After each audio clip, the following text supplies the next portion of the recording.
my deepest thanks for participation at this conference. Our talk today about current state of HIV epidemic.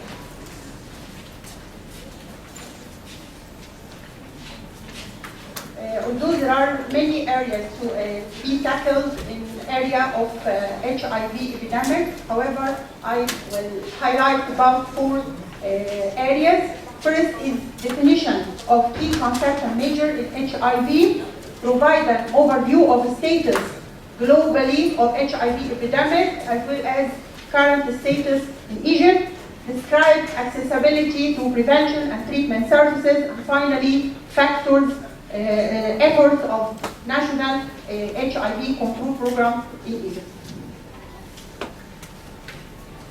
There are many concepts and measures that are important in understanding the epidemic of HIV. Here we highlight about few of them. What is the meaning of HIV? This stands for the human immunodeficiency virus. The virus causes AIDS.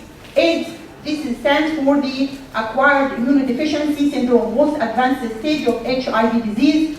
We have 2 important measures used in monitoring of HIV epidemic, what is called prevalence and incidence. Simply, prevalence means proportion of people with a particular condition at any time, and incidence, this is number of new cases of a disease or a condition in a population within a period of time. Another important concept to how to characterize the nature of the epidemic in any country, we have 3 types of epidemic, what is called generalized, concentrated, and low-level epidemic. The meaning of generalized epidemic is the HIV firmly established in the general population. Concentrated epidemic, whenever HIV spread rapidly in a defined subpopulation, but not well established in the general population. And low-level HIV epidemic, this exists when disease has never spread to significant level in any subpopulation, although HIV infection may have existed for many years.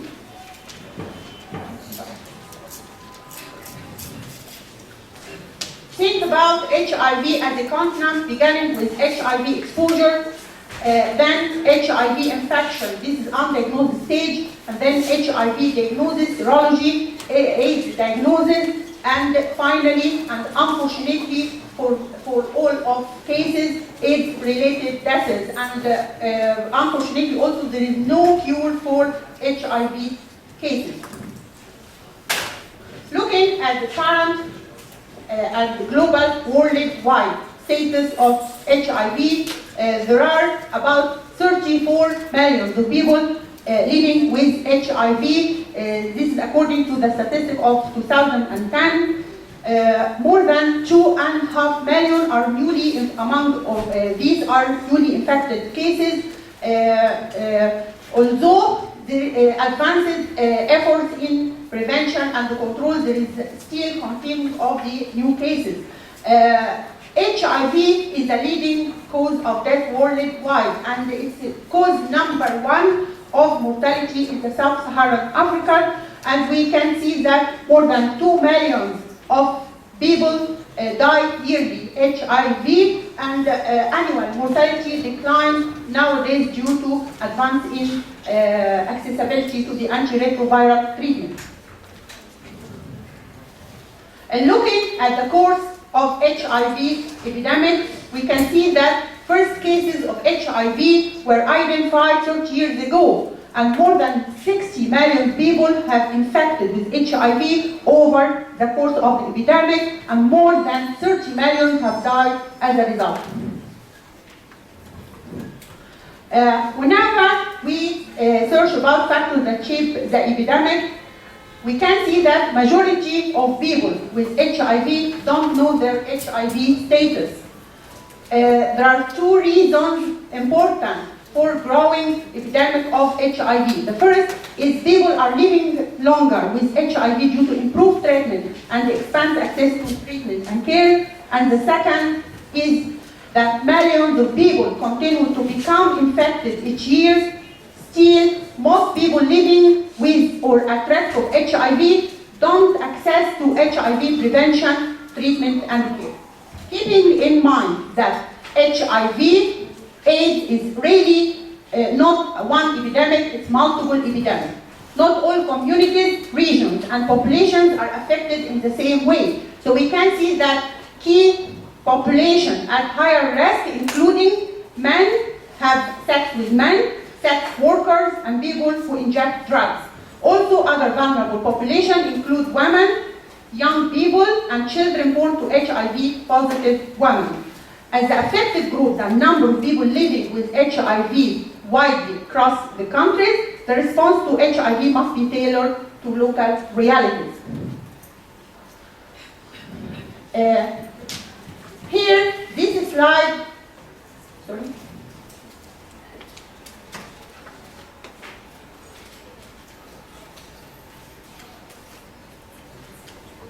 This is the geographic map describing the distribution of HIV prevalence throughout the world. If we want to describe this and looking at what is called the impact, global impact of HIV throughout the world, we can see that we study here an indicator is called the adult prevalence worldwide. Okay, and here the global adult prevalence today is less than 1%, which means it's low up till now. Global adult percent to study the impact of HIV throughout the world. And we can see that some areas in the world, although HIV is present even in all throughout the world and in every area, in the world, we can see that some areas have low prevalence and some have high prevalence than the adult prevalence indicator. We can see here from this map that area of the sub-Saharan Africa, adult prevalence is 5%, which means that more than 5% of adults in this area living with HIV. And this is higher, very higher than the global indicator, adult prevalence. And also we can see that some areas of low prevalence of HIV, like Algeria, Egypt, and even Southeast Asia.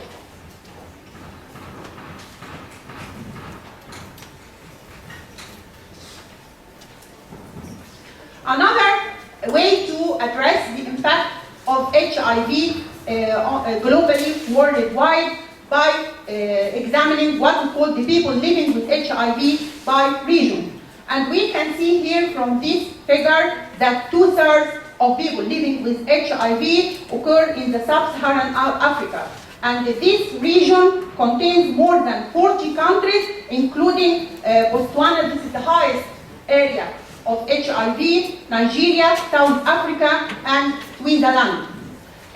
More than 10% of people living with HIV are in the area of South and Southeast Asia, which includes also India.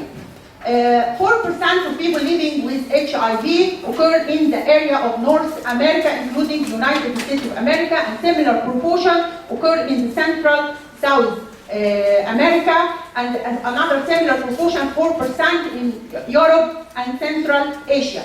Lower proportions occur in East Asia, 2%. The region of Middle East and North Africa constitutes 1% of the prevalence, and a very low proportion, least proportion occur in Caribbean area and in Oceania.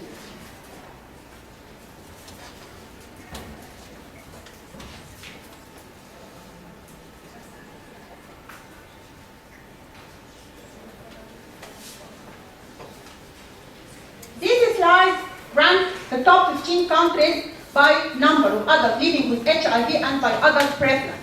And we can see from the left side figure that most of countries, of the top 15 countries, occur in the sub-Saharan Africa.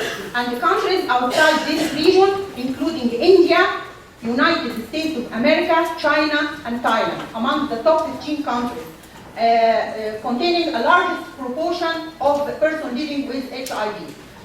On the right side, we can see that this is an adult prevalence of HIV, top 15 countries. All are the sub-Saharan area, okay? And the prevalence, the adult prevalence of these estimated countries, much higher than the global one, which is 0.8%. Okay, so we can see that highest prevalence of HIV occur in sub-Saharan countries, and top 15 countries occur in the sub-Saharan areas. And we can see that the top country is Switzerland. Switzerland is an African country. Okay. Whenever we address impact of HIV on women, we can see that HIV is the leading cause of death and the disease among the women in the productive age from 15 to 49 years. And approximately half of adults with HIV worldwide are women. Among a very big range of factors that the woman exposed, like gender inequalities in social and economic status, violence against women, and biological vulnerabilities, experiencing violence, increased risk of HIV infection, and we can see that up to 70% of women experience violence in their lifetime. Women are likely to face barriers in accessing HIV prevention, treatment, and care services. Women and girls are often primary caregivers in all family members, and we can see that they might lose their homes, position, livelihood, and even children when their partner died, and they might even face violence to their HIV status whenever this status is discovered. On addressing the impact of HIV among the children and young adults, from this figure we can see that teenagers and young adults, particularly young children and women, continue to be heavily impacted. Half of new cases of HIV infection are among the people under 25 years. And more than 90% of children living with HIV infected through what is called the mother-to-child transmission as a route of the perinatal transmission. What is the meaning of perinatal transmission? Either during pregnancy or around the time of birth or throughout breastfeeding. This is called a perinatal transmission. Among young people aged from 15 to 24, young women are more heavily impacted than young men. Children have lost parents to HIV. Whenever we address the issue of accessibility to prevention, so we can see that accessibility to prevention services remains unlimited, even maybe all over the world, and specifically in the most affected area by HIV. Most people with HIV are unaware about their status. This is one of the reasons for lack of accessibility to prevention services, and only half of pregnant women with HIV receive treatment. Reaching population at higher risk remains a challenging and very difficult issue. There are successful preventive efforts in different parts of the world, such as behavior change program, condom use program, HIV testing, blood supply safety, harm reduction efforts for people who inject drugs and male circumcision. However, experts recommend that these preventive strategies must be tailored according to what is called the local context and the epidemiological study, using a combination of the preventive strategies. Also, we have recent scientific studies shown a promising results from several interventions that used correctly, if used correctly, may reduce likelihood of HIV infection and transmission, like what is called the microbicide pre-exposure prophylaxis and treatment as using treatment as a prevention. Other new tools, including vaccines, currently being researched, but a vaccine, as we all know, is still years away to be used. Whenever we are addressing the issue of accessibility to the treatment, we can see that accessibility to the antiretroviral drugs, medicine, and all are critical to treat, medicines critical to treatment of HIV also remain limited. Antiretroviral treatment is responsible for dramatically reducing illness and death among people with HIV that have accessibility to treatment. Greater support and care for people living with HIV help to support the effectiveness of the treatment in many programs. Although that in low and middle income countries, less than half of those who need treatment have access to treatment. Accessibility to treatment may include that the price of the antiretroviral drug is very expensive, patent laws and that affect accessibility to medicine and the other regulatory issues may constitute an obstacle. Health systems of the developing countries often face difficulties in responding to many demands of the system. We have all the time healthcare workforce shortage, lack of necessary healthcare infrastructure, limited training, weak quality control and disease monitoring system. Here we can see from this figure that more than 14 million people estimated to be in need of treatment with antiretroviral drugs, but less than half of them on treatment.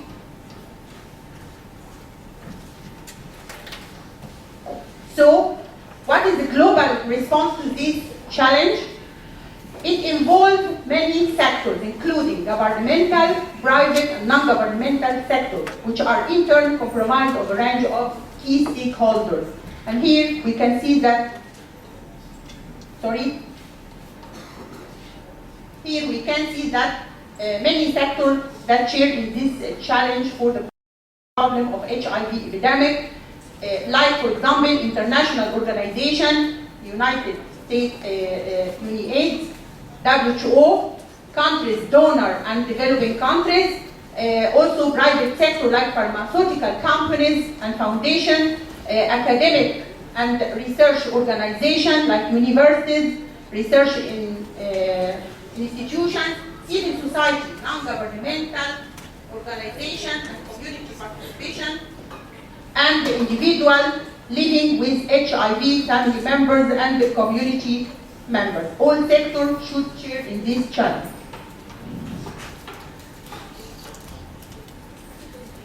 Now we have a hand about the National AIDS Control Program in Egypt. البرنامج الوطني لمكافحة مرض الإيدز. We just have a small hint about the objectives and some activities of this program. National AIDS Control Program is one of the preventive disease programs related to the Ministry of Health. This program has been established in September 1986. Since that time, it was actively participating in proposing, planning, and implementing activities to combat HIV. Who are partners in this program? We can see it is composed of national and international partners. National partners including Ministries of Interior, Foreign Affairs, Youth, Information, Tourism, LOF, Education, Higher Education, and other relevant ministries. Also international partners like WHO, UNAIDS, Team Group, Ford Foundation, Family Health International, and many other international areas. All activities have been coordinated with national and international non-governmental organizations working in Egypt. Now, just a small hint about the current situation of HIV in Egypt. As HIV pandemic expands across the globe, Egypt finds itself at a turning point. Available evidence recently indicates that prevalence of HIV in Egypt remains low, less than 0.01%. The existence of a certain risk factors and determinants necessitate intervention to prevent further spread of HIV/AIDS in our country. Estimated number of people living with HIV during the year 2009 was 835 cases in the age group from 15 to 44. Risky behaviors mostly documented for this group. Sexual and drug use constitute the main mode of transmission for the majority of these cases.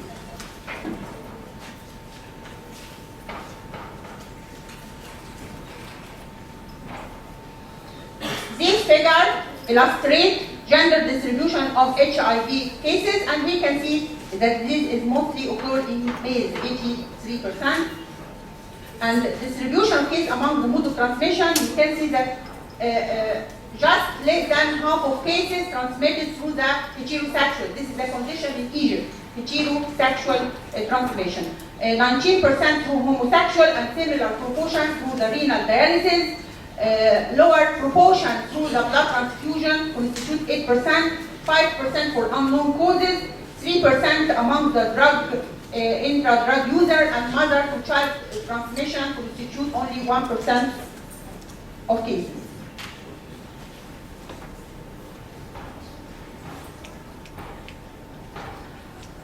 Whenever we look at goal and objective of this national program, the overall goal is to maintain this low prevalence of HIV in our country and to improve quality of life for those who are infected. A specific objective for the program, first is the strength surveillance system in HIV, which include determinants, magnitude, pattern, and trend of the disease. Also, capacity building, okay? And this is to ensure overall policy, coordination, management, and effective implementation of expanded response to HIV. Third is increased awareness, and this is one of the very important objectives, is increased awareness about HIV among specifically the special rescue group, healthcare worker, women, youth, and prisoners. Develop what is called the outreach and the peer education group for the vulnerable people, including people with high-risk behavior like drug addict and strengths. Expand what is called the voluntary counseling and testing services in different governorates to deliver proper information, counseling, testing, and referral. And finally, promote quality of life for those who are infected with the disease. Just a small hint about specific activity for this program, National AIDS Control Program. The most important activity, as mentioned, is the strengthen and making a powerful the surveillance system for HIV. Here we focus about what is called the sentinel surveillance, which is directed to specific institutions. Here, we mean by surveillance is the systematic, ongoing collection, analysis, and interpretation of data and getting feedback for action. This means of surveillance. And surveillance here is the sentinel directed towards specific institutions for case finding, for active case finding, cases of HIV, like TB clinic, sexually transmitted diseases clinic, drug rehabilitation centers, and we direct surveillance and data collection from these institutions. More than 6 million blood samples were screened for high-risk group, TB patients, sexually transmitted disease patients, pregnant women, prisoners, voluntary tested Egyptians. And all surveillance indicators indicate that Egypt is still in a low prevalence area. Second activity of this program is the blood safety, and we can see that more than 750 blood units are screened for HIV, hepatitis C, B, syphilis at governmental and private blood bank. And there is a national blood bank in Cairo coordinating and supervising 27 governmental blood bank and 240 hospital blood banks. The third activity of the National AIDS Program is infection control. I will leave this to Dr. Saya, but I will give a small hint about infection control activity done during this program. Infection control program has been established in Egypt during the year 2002. National guidelines for infection control was established and considered a regional guideline for WHO. All governorates will be involved in this program by the end of 2006. Prevention activities in this program, including education and awareness. We have a lot of health education and information directed towards this issue. Education and awareness have been able to maintain Egypt in a low prevalence state regarding the epidemic, and this is strongly achieved by the following activities. We conduct educational activities through the following. First of all, establishment of what is called the hotline services, and as we all know, one of the most important sources of information since its establishment of this program about 12,000 callers each year, mostly from youth, are asking about HIV prevention and information, and all we know the hotline number, okay? Awareness raising. HIV has been integrated in school curriculum, and we can find that in 3rd grade in preparatory school, 2nd grade in secondary school, many seminars for youth at universities, schools, factories, tourism area, summer camps, youth centers, and sport clubs. Here, this is one of the information on the bus. Okay? Voluntary counseling and testing centers. We have 2 types of centers. First is the mobile testing centers. We have in this program 9 mobile units have started services since the year 2005.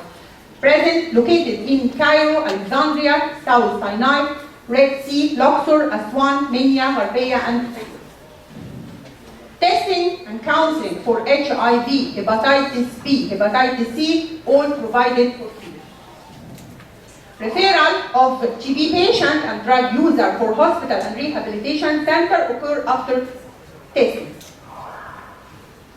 This is one of the mobile stations for testing and referral.